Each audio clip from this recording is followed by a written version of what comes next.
తాకట్టులో ఉన్న బంగారాన్ని విడిపించి ఆ రోజున్న మార్కెట్ ధర కట్టి మిగిలిన డబ్బును మీకు అందిస్తుంది కొమ్మూరి గోల్డ్. నమస్కారం గురువు గారు. ఆశీర్వచనము. గురువు గారు, మీరు హనుమత్ ఉపాసకులు, ముఖ్యంగా పంచముఖ హనుమాన్ని ఎప్పుడు ఆరాధిస్తూ ఉంటారు. గత కొన్ని సంవత్సరాలుగా మీరు ఆ ఉపాసనలో ఉన్నారు. ముఖ్యంగా ఆ స్వామివారి మంత్రం చదవడం వల్ల ఎటువంటి ఫలితాలు కలుగుతాయి, ముఖ్యంగా ఏ టైంలో చదవాలి, ఏ టైంలో చదివితే మనకు మంచి ఫలితాలు చూస్తారంటారు? సాధారణంగా హనుమంతుడు అంటేనే శనివారంగా చెప్తూ ఉంటారు, మంగళవారంగా చెప్తూ ఉంటారు. ఆ రోజు అందరూ గుళ్ళకెళ్ళి హనుమంతుడిని ఆరాధిస్తూ ఉంటారు. ముఖ్యంగా పంచముఖ హనుమాన్ మంత్రం చదవడం వల్ల ఎటువంటి ప్రయోజనాలు ఉంటాయంటారు? శ్రీ మహాగణాధిపతయే నమః. ఐం మహాసరస్వత్యే నమః. శ్రీ లలితాంబికాదేవియే నమః.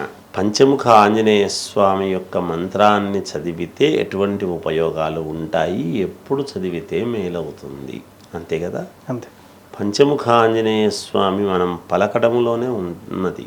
పంచముఖ, 5 ముఖాలతో ఉంటాడు. ఏమిటి 5 ముఖాలు అనేటువంటిది అక్కడ కనపడుతూనే ఉన్నది. పంచముఖ ఆంజనేయ స్వామి కానీ ఆంజనేయ స్వామి కానీ ఇక్కడ మనకు వేరువేరుగా ఇక్కడ కనపడడం ఏమిటి అంటే, తుమ్మురుడు, తర్వాత నరసింహస్వామి యొక్క అవతారంలాగా ఉండటము, వరాహ అవతారం సంబంధించినటువంటిది, ఆంజనేయ స్వామిది ఒకటి, ఇలా ఒక్కో రకంగా 5 ముఖాల యొక్క ఆంజనేయ స్వామి. జ్ఞానము అనేటువంటిది ముఖే సరస్వతి అని. ఎవరి జ్ఞానం వాళ్ళది. అర్థమైంది. మరి ఆయా సందర్భాలను బట్టి ఎప్పుడు ఏ విధముగా ప్రజలకు జ్ఞానోదయము చెయ్యాలనో ఆయా అవతారాలు ఎత్తి భగవంతుడు ఆ అవతారము ద్వారా వాళ్లకు కొంచెం ముక్తి కలిగించి దాన్ని మళ్ళీ యోగవంతముగా ఆ అవతారాన్ని ఉపసంహరించుకోవటం అనేది జరుగుతూ వచ్చింది.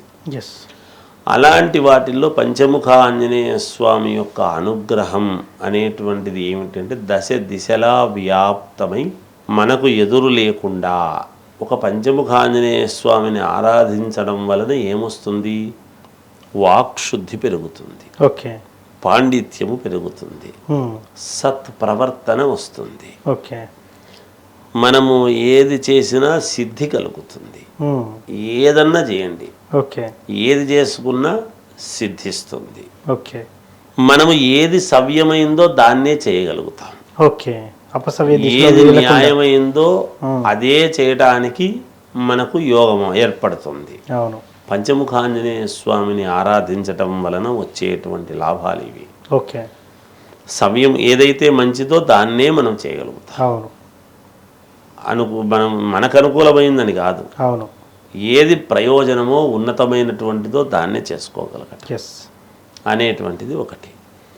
తర్వాత కీర్తి, గౌరవము, బలం, మేధా సంపత్తి ఇవన్నీ కూడా కలుగుతాయి. ఒక పంచముఖ ఆంజనేయ స్వామిని ఆరాధించటం వలన జ్ఞానం పెరగటం, పాండిత్యం పెరగటం, గొప్పతనము రావటం, కీర్తి రావటము, అణిగి మణిగి ఉండేటువంటి విధానముతో ఉండేటువంటిది. అంటే ఏమిటి? మనకు ఎంత ఎదిగినా ఒదిగి ఉన్నాడు అంటే సంస్కారం, వ్యక్తిత్వం అనేటువంటిది పెంచుకో. ఇవన్నీ కూడా ఒక్క పంచముఖ ఆంజనేయ స్వామిని ఆరాధించేటువంటి దాని వల్ల జరిగేటువంటి ఉపయోగాలు. ఆరోగ్యం ఎట్లాగో ఉంటుంది, ఖచ్చితంగా ఆరోగ్యం ఉంటుంది, ఆయుష్ పెరుగుతుంది. పంచముఖ ఆంజనేయ స్వామిని నిరంతరము ఆరాధించటము వలన జరిగేది ఏమిటి అంటే, ఆరోగ్యం బాగుండటము, ఆయుష్ పెరగటం. ఆయుష్ పెరగటం అంటే ఏంటి? భగవంతుడు ఇచ్చిండేదే కదా ఉంటుంది. ఎట్లా పెరుగుతుంది అని అనుకోవచ్చు. ఆపదలను తప్పించటం అనేటువంటి దాని వలన ఆయుష్ ముందుకు వెళ్ళటం. మనకు ఉంది కరెక్టే, ఉన్నది కరెక్ట్గా మనం అందరము అదే ఇది వరకు ఉంటున్నామా? లేదు కదా. లేదే. మనం చేసుకునేటువంటి కొన్ని తెలుసో తెలియకో చేసుకునేటువంటి దాని వలన, మనము ఆచరించేటువంటి విధానాల్లో ఉండేదాని వల్ల, మనము తినేటువంటి తిండ్లల్లో ఉండేటువంటి ప్రభావము చేత, పీల్చే గాలి, ప్రకృతి చేత అనూహ్యంగా ఏదో ఒక ఇబ్బంది వల్ల ఇదవుతుంది. ఆపదలు అనేటువంటివి వచ్చినప్పుడు ఈ పంచముఖాంజనేయ స్వామి 5 ముఖాలతో ఉంటాడు కాబట్టి ఏదో ఒక దిక్కు నుండి మనల్ని నిరంతరము కాపాడుతూనే ఉంటాడు అనేటువంటిది మొట్టమొదట. ఎందుకంటే వాయుపుత్రుడు కాబట్టి వాయు రూపంలో మన చుట్టూ భక్తుడి చుట్టూ ఉంటాడు. అంటే కోటాను కోట్ల మంది ప్రజలు ఉండేటువంటి ఈ రోజులలో ప్రతి భక్తుడి దగ్గర ఎలా ఉంటాడు అదే భగవంతుడు అంటాడు. అందుకనే భగవంతుడు కాబట్టి అన్ని చోట్ల ఉంటాడు, సర్వాంతర్యామి. అంటే మన ఎంట ఉంటాడని మనం అనుకుంటుంటాం, మనమే ఆయన చుట్టూ తిరుగుతుంటాం. ఆయన్ను ఆరాధించేటువంటి ప్రతివాడు ఆయన చుట్టే తిరుగుతాడు. ఆయన లేనిది ఎక్కడ? మనమేమనుకుంటామంటే మనం ఒక విగ్రహ రూపంలో చిన్న దేవాలయంలో మాత్రమే ఉన్నాడు అని మనం ఆకారాన్ని చూసి మనం నమస్కారం చేసుకొచ్చుకుంటున్నాం. మన చుట్టూ విశ్వవ్యాప్తమై ఆయన కాలు ఎంత ఉందో, ఆయన శరీరం ఎంత ఉందో, ఆయన చెయ్యి ఎంత ఉందో నిరంతరం మనం ఆరాధించేటువంటి వాళ్ళము. మనం ఎక్కడ తిరిగినా ఆయనలోనే తిరుగుతూ ఉంటాం. మనం ఆయన్ను దాటి ఏం తిరగం. ఆయన్ను ఆరాధించేటువంటి ప్రతి వ్యక్తి, పంచముఖాంజనేయ స్వామిని కొలిచేటువంటి ప్రతి వాడు పంచముఖాంజనేయ స్వామిలోనే తిరుగుతూ ఉంటాడు. ఆయన పాదం అంత పెద్దది, ఆయన శరీరం అంత పెద్దది, ఆయన చెయ్యి అంత పెద్దది, ఆయన తల అంత పెద్దది, ఆయన దృష్టి అంత పెద్దది, ఆయన కన్ను చాలా పెద్దది, మనల్నే చూస్తూ ఉంటుంది. ప్రతివాడు అక్కడక్కడ ఆయనలోనే తిరుగుతున్నా కానీ మనమేదో మన ఇంటి దగ్గర మనం అనుకున్నటువంటి ఇంటి దగ్గర మనం ఉన్నామని, మనం సినిమా థియేటర్లో ఉంటే సినిమా థియేటర్లో ఉన్నామని, ఇంకెక్కడో హోటల్లో కూర్చోంటే హోటల్లో తింటున్నాం, మనకు హోటల్ కనపడుతుంటుంది కానీ మనకు తెలియకుండానే ఆయనలో ఉంటాం. ఇవన్నీ అందులోనే కనపడతాయి. ఏది? నిరంతరము పరమ పావనమైనటువంటి భక్తితో, పరమ పవిత్రమైనటువంటి భక్తితో ఎప్పుడైతే మనము పంచముఖ ఆంజనేయ స్వామిని, పంచముఖ ఆంజనేయ స్వామి మంత్రాలలో ఏ మంత్రము తీసుకున్నా గొప్పదే, ఇదొక్కటే చాలా గొప్పది అని మనం చెప్తూ ఉంటాం. ఇదొకటే గొప్పది అయితే మిగతాటివన్నీ ఎందుకు రాసినట్టు? అంతే కదా మరి.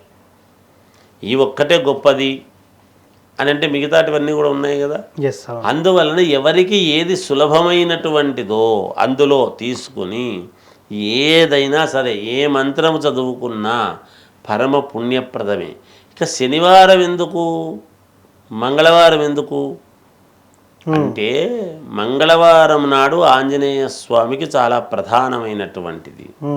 మరి శనివారం ఎందుకు వచ్చింది అంటే విష్ణు స్వరూపమైనటువంటి రాముల వారిని ఎప్పుడైతే మనం శనివారం కొలుస్తూ ఉన్నామో అక్కడ ఆంజనేయ స్వామి ఉంటాడు కాబట్టి తప్పకుండా శనివారం కూడా ముఖ్యమే అవుతున్నది.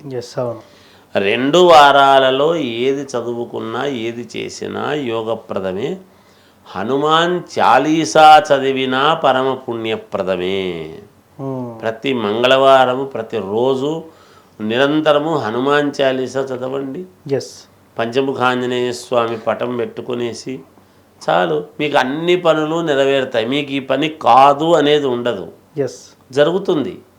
కానీ ఆ చదివేటువంటి విధానము ఏ విధంగా చదవాలి, చదువుతున్నప్పుడు మనం పాటించాల్సినటువంటిది ఏమిటి అని ఒక్కసారి కనుక మనం ఎప్పుడైతే ఆలోచన చేస్తామో, పంచముఖ ఆంజనేయ స్వామిని మనం మామూలుగా ఆరాధిస్తూ ఉన్నప్పుడు మంగళవారం కావచ్చు, శనివారం కావచ్చు, అలా చేస్తూ మనం చేసుకుంటూ ఒక దీక్షలాగా మనం ఎప్పుడైతే చేయడం అలవాటు చేసుకుంటున్నామో, ముందు సింధూరం అనేటువంటిది నొసటన పెట్టుకోవటం. సింధూరము మధ్యలో బొట్టు పెట్టుకోవడం. సింధూరం మధ్యలో అంతే కదా. సింధూరం పెట్టుకొని సింధూరం మధ్యలో బొట్టు పెట్టుకోవటం. పెట్టుకున్న తర్వాత అరచేతిలో సింధూరం పెట్టుకోవటం. ఈ అరచెయ్యిలో సింధూరం పెట్టుకోవాలి. ఈ అరచేతిలో సింధూరం పెట్టుకున్న తర్వాత అప్పుడు స్వామికి అర్చన కానీ, పుష్పాలతో కానీ, కుంకుమతో కానీ, ఒక కొబ్బరికాయ కొట్టినా, ఒక అగరబత్తీలు తిప్పినా, ఎప్పుడైతే సింధూరాన్ని చేతిలో పెట్టుకొని మనం ఈ చేతితోనే మనం చేస్తూ ఉన్నామో అప్పుడు ఆంజనేయ స్వామికి తృప్తి కలుగుతుంది. కేవలం తోలపాకుల మీద మాత్రం సింధూరం రాసి ఇదిగో పెడుతున్నా అంటే తోలపాకు మీద రాస్తే లాభం ఉంది, నీ చేతికి రాసుకో. నువ్వు ఏ చేతితో పెడుతున్నావు ముందు ఆ చెయ్యి పవిత్రత ఉండాలి, అది కూడా ఆనందంగా ఉండాలి. అంటే శరీరం అంతా మనం ఏమీ సింధూరం పూసుకోవాల్సిన అవసరం లేదు, అది ఆంజనేయ స్వామి పని. మనము ఎప్పుడైతే ఈ చేత్తో మనం మామూలుగా లోపల రౌండ్గా ఒక ఇది పెట్టుకున్నామో, పెట్టుకొని మనం ఎప్పుడైతే సింధూరం చేత్తో మనం ఎప్పుడైతే స్వామికి పెట్టుకుంటూ ఉన్నామో, పూజ చేస్తూ ఉన్నామో, ఈ చేత్తో పరమ పవిత్రమైనటువంటి పనులు ఏది చేసినా మంచి జరుగుతుంది. ఎస్. అందుకనే ఆ చెయ్యి చాలా మంచిది, అతని చెయ్యి చాలా మంచిది అని చెప్పుకుంటుంటారు. చెయ్యి మంచిది అంటే మిగతా వాళ్ళు ఉండే వాళ్ళందరికీ చెడ్డ చేతులా? కాదు. అంటే అందుకే చేతులారంగా శివుని పూజింతుడేమి అన్నాడు. ఎస్. మనము చేతులు ఎంత నొప్పి పుడతాయంటే భగవంతుడికి చేస్తూ ఉంటే నొప్పి వస్తుందా? రాదు. కదా. అలాగే మరి శివుడిని ఎందుకు చెప్తున్నాము? అదే అంశే కదా. శివ ప్రసాదుడే, శివుడి యొక్క ప్రసాదమే ఆంజనేయ స్వామి, ఎవరో కాదు కదా. కనుక ఆ ఆంజనేయ స్వామిని, పంచముఖ ఆంజనేయ స్వామిని ఆరాధించటం అనేటువంటిది ఎవరికి ఏ మంత్రమైనా చదువుకోవచ్చు, ఎవరికి ఏది అనుకూలమో తీసుకోవచ్చు. వాళ్లకు ఉండేటువంటి కార్య వ్యగ్రత పనుల వల్ల చిన్నది కానీ తీసుకొని వాళ్ళ చేసేటప్పుడు ప్రతి మంగళవారము, ప్రతి శనివారము ఇలా చేతిలో సింధూరం అనేది పెట్టుకుని ఆ సింధూరపు చేతితో కనుక అక్కడ మనం పూజ చేసుకున్నాము అంటే తప్పకుండా విజయము లభించి తీరుతుంది. సో దాంట్లో సందేహం లేదంటారు? ఎటువంటి సందేహము లేదు. గురువుగారు ఇందాక ఒక మాట అన్నారు, నిత్యం కూడా హనుమాన్ చాలీసా కానీ పంచముఖ హనుమాన్ సూత్రం కానీ చదవచ్చు అన్నారు కదా. మరి నిత్య జీవితంలో చాలా ఉంటాయి కదా, మరి మనం ఆహార నియమాలు పాటించము, బ్రహ్మచర్యం ఉండము కదా, మరి అట్లా చేయొచ్చు అంటారు? మార్నింగ్ అవర్స్లో మనం ఆ పూజాధికలతో ముగించుకొని మిగతా పని అంతా చేసుకోవచ్చు అంటారు? ఏమంటారు? మిమ్మల్ని బ్రహ్మచర్యం పఠించమని ఒకటి చెప్పాడు, ఆహార నియమాలు పాటించమని ఒకటి చెప్పినాడు, తిన్నాక చేయొద్దని చెప్పినాడు. తినక ముందు చెయ్యి, దేవుడికి ఒక్క 5 నిమిషాలు 10 నిమిషాలు కేటాయించు చాలు. మిగతా పని నీ జీవితం నీది, నీ వ్యాపారం మీది, మీ సంగతులు మీవి. అంతేగాని ప్రతివాడు నిష్టగా ఏదో చేయాలంటే రోజు ఏమీ తినకుండా అది మా పని, బ్రాహ్మణ పని. అందుకే అయ్యగారులను పెట్టేది. ఎందుకు అంటే వాళ్ళైతే తిండి మీద ధ్యాస అనేటువంటిది లేకుండా ఎదటివాడికి మంచి జరగాలి, లోకా సమస్త సుఖినో భవంతు అనేటువంటి దృక్పథముతో వాళ్ళు అందము అనేటువంటిది పోగొట్టుకొని, ఆరోగ్యాన్ని కూడా సమయానికి తినకుండా పోగొట్టుకొని, ఆ గాలి ఎక్కువ పీలిస్తే ఎప్పుడైతే లోపల ఖాళీ కడుపు ఉంటుందో, ఖాళీ అని మనం అనుకుంటాము, ఖాళీ ఉండదు, గాలి చేరుతుంది. అలా గాలి మనం పీలుస్తూ చేస్తూ వదులుతూ లోపలికి పంపిస్తుండే దానివల్ల ఏమవుతుందంటే ఊబకాయం వస్తుంది. ఆ ఊబకాయం వచ్చినప్పుడు వాళ్ళను, బ్రాహ్మణులను, పండితులను అవహేళన చేస్తున్నారు. ఊబకాయం వచ్చింది, బాగా పొట్ట పెంచారు, ఆయన బాగా తిండి తిని పెంచాడు అని అంటున్నారు.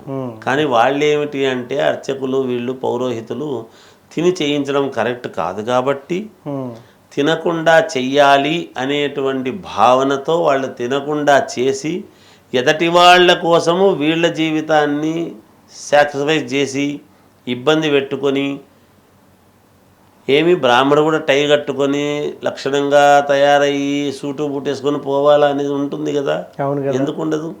కానీ ఎక్కువ శాతము బ్రాహ్మణులకు ఏముంటుంది అంటే దైవముతో మమేకము కావాలనే కోరికే ఉంటుంది. వాడి పుట్టుకే అది, వాడి పుట్టుక అట్లాంటిది. గండకీ నదిలోనే ఎందుకు సాలగ్రామాలు వస్తాయంటే దాని గొప్పతనం అదే. బురదలోనే కలువ పువ్వు ఎందుకు పుడుతుందంటే దాని గొప్పతనం అదే. మొగలి పువ్వు అక్కడే ఎందుకు పుడుతుందంటే దాని గొప్పతనం అదే. కాశీలోనే ఎందుకు పవిత్రం అంటే పరమేశ్వరుడి యొక్క స్వరూపం అదే. బ్రాహ్మణుడు అనేటువంటి వాడు ఎందుకు అంటే వాడి జీవలక్షణమే అది. వాడు తరతరాలుగా అనాది నుండి పరుల కోసము, పరుల శ్రేయస్సు కోసము పుట్టినటువంటి వాడే అర్చకుడు, పౌరోహితుడు, బ్రాహ్మణుడు. సో మొత్తానికి పంచముఖ హనుమత్ స్తోత్రం చదవడం వల్ల, ముఖ్యంగా హనుమంతుడిది ఏది తీసుకున్నా, హనుమాన్ చాలీసా కూడా తీసుకున్నా చదవడం వల్ల ఎలాంటి ఫలితాలు ఉంటాయని చాలా చక్కగా చెప్పినారు సార్. ధన్యవాదాలు. జయోస్తు.